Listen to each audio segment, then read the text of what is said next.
We've been locked in our classroom for days, and our teacher is starting to act very strange. Day 1. We had just opened our textbooks to Chapter 8 when the alarms blared overhead. A red strobing light spun by the door's metal slats slid down the wall to seal us in. The others started to stir and panic at their desks. Now, class, I'm sure everything is fine. Probably just a drill. Mr. Jonas held up his hands in an attempt to soothe the crowd. Just as he was about to open his mouth, Evie came over the intercom. Level 3 contagion located in the south quadrant of campus. Lockdown protocol is now in effect. Isolation protocol is now in effect. Oh no, the teacher suddenly looked pale and a little panicked himself. Day 3. I slid my rook across the tiled chessboard to overtake Patricia's bishop. She stuck out her tongue in defiance as I removed it from the board. I smirked and then shoved another saltine cracker in my mouth. Mr. Jonas said we shouldn't be in here much longer. It was probably just taking the CDC a while to quarantine and eradicate the contagion. He said it must be a pretty nasty virus if they are keeping us locked in our classrooms. We have enough snacks for another day or so. It's been difficult to ration properly when all you have are crackers, candy, and canned spray cheese. Overall, though, we were keeping our hopes up, which was all we could really do. Staying positive for now. Day 5. The room was starting to smell foul. We designated some buckets in the corner as the bathrooms, and they were about half full and beyond putrid. We ran out of food last night. My stomach rumbled with hunger, but I did my best to ignore it. I didn't feel like playing chess or reading anymore. Instead, I just napped at my desk as much as possible to pass the time. I was hoping at any moment I'd be awoken to the doors opening so that I could go home. I missed my parents. Mr. Jonas was losing his composure too. He'd been pretty put together up to this point, and ensuring we were all calm. But his eyes looked a little wild now, and he kept pacing the room talking to himself.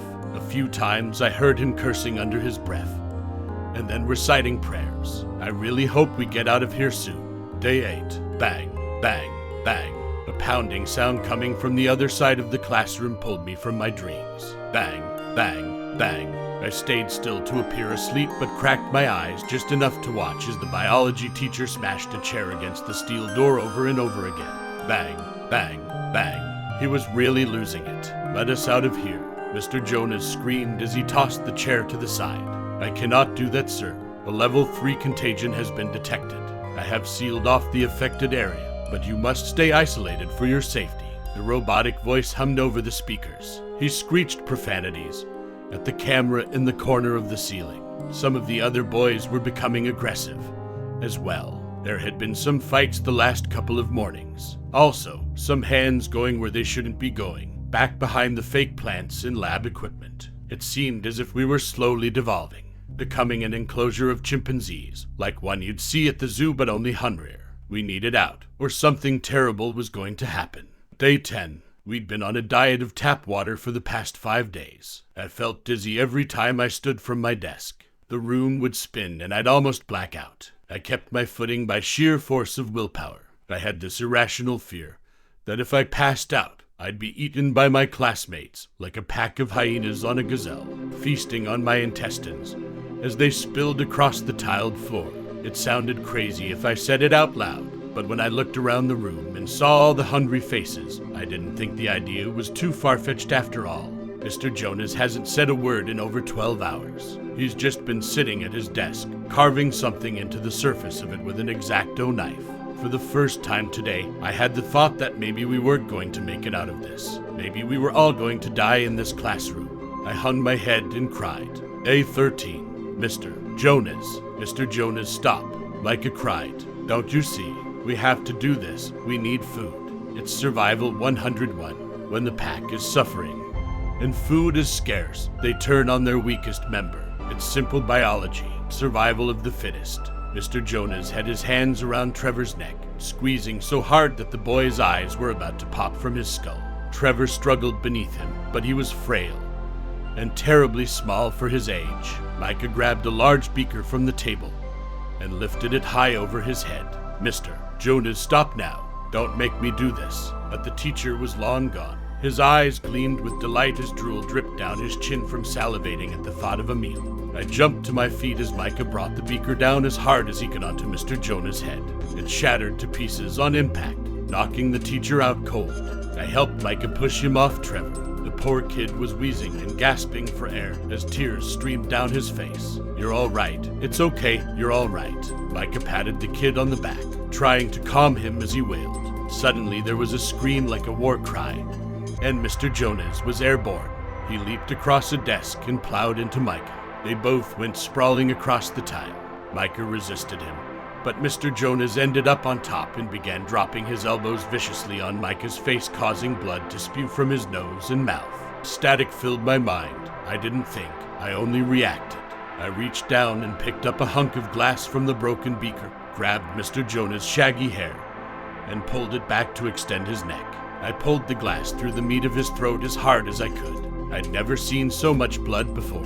It poured in a waterfall across Micah's chest. Mr. Jonas fell to the side once more, this time never to get up again. I stared at my blood-soaked hands. I felt nothing. No remorse, no fear, only static. Suddenly the metal slats retracted into the ceiling, and the door swung open. Lockdown protocol has been lifted. Please continue with your regular schedules. Lockdown protocol has been lifted.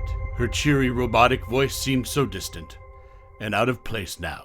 The other students gathered around me, just staring at the pool of blood. I think it was the hunger talking, but a part of me wanted to know what it tasted like. I think the others did too. Thankfully, before that could happen, a man in a suit strolled into the classroom.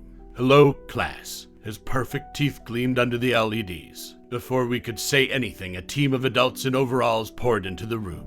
Some began taking pictures of everything. Others started cleaning up Mr. Jonas. One man with gray hair dropped a large box on the teacher's desk and opened it. He then started throwing fresh fruit and granola bars to each of the students. We devoured everything he gave us. I started to feel more like myself after 2 bananas and 4 granola bars. They tasted like heaven, a sweet salvation. The first man with the nice teeth and the expensive suit waited until we were all done before he addressed us again. "I know it's been a long 13 days, guys. I appreciate you all hanging in there. I've alerted each of your parents that you've been cleared to go home."